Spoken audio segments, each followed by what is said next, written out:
रट लिए थे कि महाराज यहाँ से कथा प्रारंभ होगी, क्योंकि पता था कि महाराज पूछेंगे हैं। कल हमने संक्षिप्त में कथा को ध्रुव प्रसंग को श्रवण किया। हम आपको यदि कोई भजन करने के लिए कहता है तो महाराज हम आप कहते हैं कि जब बुढ़ापा आएगा तो भजन करना। कोई उम्र है भजन करना, खाने कमाने की उम्र है। लेकिन महाराज ध्रुव जी की उम्र क्या थी? जब परमात्मा को प्राप्त किया था तो ध्रुव जी कितने वर्ष के थे? 5 वर्ष के भी नहीं थे। 5 वर्ष का बालक शुद्ध बोलना भी नहीं जानता, लेकिन महाराज परमात्मा को प्राप्त करने का एक मन में दृढ़ संकल्प था और ठाकुर जी ने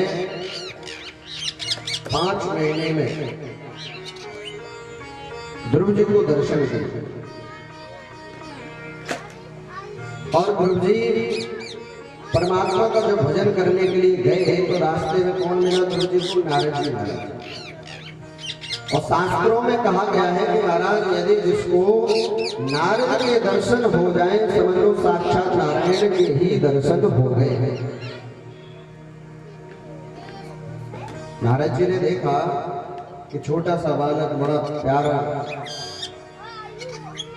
ठाकुर जी के भजन के लिए जा रहा है, तो पूर्ण विश्वास से ऋषि नारायण भगवान प्राप्त होकर दर्शन देंगे। तो नारद जी महाराज के मन में भाव हुआ कि क्यों ना ये हमारा शिष्य हो, क्योंकि महाराज जब हमारा भाव होता है कि हमें योग्य गुरु प्राप्त हो तो गुरु का भी भाव होता है कि महाराज हमें योग्य शिष्य प्राप्त हो। ऐसे नहीं कि महाराज पूरे जीवन भर पुण्य कर्म कर रहे हैं और जजमान जी पाप कर्म कर रहे हैं और गुरु जी का सब क्षीण होते जा रहे हैं। नारद जी महाराज गए, जाकर के बालक से पूछा ध्रुव से, आप कौन, कहाँ जा रहे हैं, आपका क्या परिचय? ध्रुव जी ने कहा मेरा नाम ध्रुव है, मेरे पिता का नाम तानपाल महाराज, और हम वन में जा रहे हैं परमात्मा का भजन करने के लिए। और जैसे ही नारद जी महाराज ने सुना झूठे से ही हंसने लगे, मुस्कुराने लगे। अच्छा वन में जा रहे हैं भगवान का भजन करने के लिए? वन में बेटा, वन में जंगल में कौन रहता है पता है? जंगल में कौन रहता है बताओ? शेर, भालू, चीता, जानवर, जीव। बेटा जाओ घर लौट जाओ। शेर, भालू, चीता, जानवर रहते हैं, नाश्ता कर जाएंगे, जाओ घर लौट जाओ। वन में नारायण नहीं है। ध्रुव जी महाराज ने जैसे सुना सुनकर के सोचने लगे कि जब हम परमात्मा का भजन करने के लिए निकल रहे थे तो हमारी माँ ने कहा था कि हर जीव में हर कण में नारायण भगवान का वास है, और ये भी कहा था जिसको नारद जी के दर्शन हो जाए मानो साक्षात नारायण प्राप्त हो गए। लेकिन यदि नारद के दर्शन हुए तो हमें नारायण प्राप्त होगा, लेकिन ये नारायण से हमें वंचित कर रहे हैं, कह रहे जाओ घर लौट जाओ। हो सकता है कोई बहनों भी आ जाए, नारद नहीं है। ध्रुव जी ने कहा भगवान हमारी माँ ने कहा है कि हर जीव में परमात्मा वास करते हैं। शेर, भालू, चीता, यहाँ तक कि चींटी, हर जीव में नारायण वास करते हैं। जैसे सुना महाराज नारद जी का मन प्रसन्न हो गया, क्योंकि नारद जी परीक्षा ले रहे हैं। यदि हम आप भी किसी गुरु के पास में जाते हैं, संत के पास में जाते हैं तो महाराज में सबसे पहले परीक्षा लेते हैं। क्या लेते हैं? परीक्षा। और यदि महाराज हम उस परीक्षा में पास हो गए तो ठाकुर जी अपार कृपा करते हैं। और नारद जी महाराज भी यहाँ परीक्षा ले रहे ध्रुव जी। कहा महाराज पहला पेपर तो एकदम सही गया।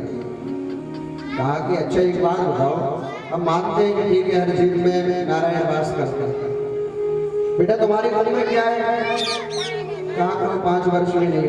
अच्छा, दिन में भोजन कितनी बार करते, कितनी बार भोजन करते हो? कहा माँ जितने बार गोद में बैठा करके अपने सुंदर हाथों से प्रसाद बना करके दबाती है उतने बार हम प्रसाद खाते हैं। कहा तो भैया हम यही कह रहे हैं कि जाओ लौट जाओ, बात हमारी माँ नहीं बैठी है मन में कि तुम्हें गोद में बैठा करके भोजन प्रसाद पवाएंगे खिलाएंगे, जाओ लौट जाओ। ध्रुव जी महाराज ने कितना सुंदर कर दिया, कहा जब दांत नहीं तब दूध दियो, अब दांत दिए कुछ और भी। महाराज हम आप यदि कोई कहता है कि भैया भगवान का भजन कर लो भजन कर लो, तो कहते हैं महाराज क्या करें, इस पापी पेट के लिए कुछ ना कुछ करना पड़ता है। और महाराज रात दिन मेहनत करते रहते हैं और ऐसे ही अपने जीवन को गवा देते हैं। और अंत में जब याद आता है, जब यम के दूध लेने के लिए आते हैं तो फड़फड़ाते हैं, चीखते हैं, चिल्लाते हैं, तब याद आता है कि हमारा जीवन तो ऐसे ही व्यर्थ में निकल गया। ध्रुव जी महाराज ने बताया कि प्रभु जब हमारे दांत नहीं थे तो भगवान ने दूध की व्यवस्था की, और जब दांत है ना तो परमात्मा भोजन की व्यवस्था करेगा। और ये सत्य बात है महाराज, हम आपको खूब काम करते हैं। संत का स्वभाव कैसा होता है? अजगर करे न चाकरी, पंछी करे न काम, दास मलुका के गए सब खेला तारा। संत का स्वभाव कैसा होता है? कोई चिंता नहीं करना है, भोजन कर गया तो ठीक है, नहीं मिला तो ठीक है, और हर समय भजन करना है। हम आपका धन क्या होता है? हम आपका धन क्या होता है? लक्ष्मी पैसा। और संत का धन, संत का धन क्या होता है? वायु जी मैंने राम रतन धन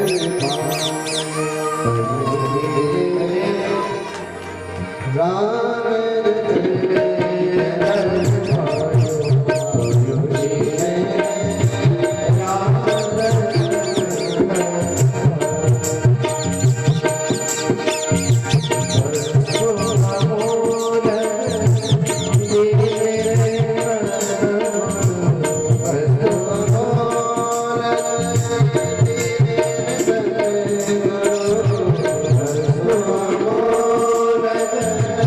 Yeah.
कविराज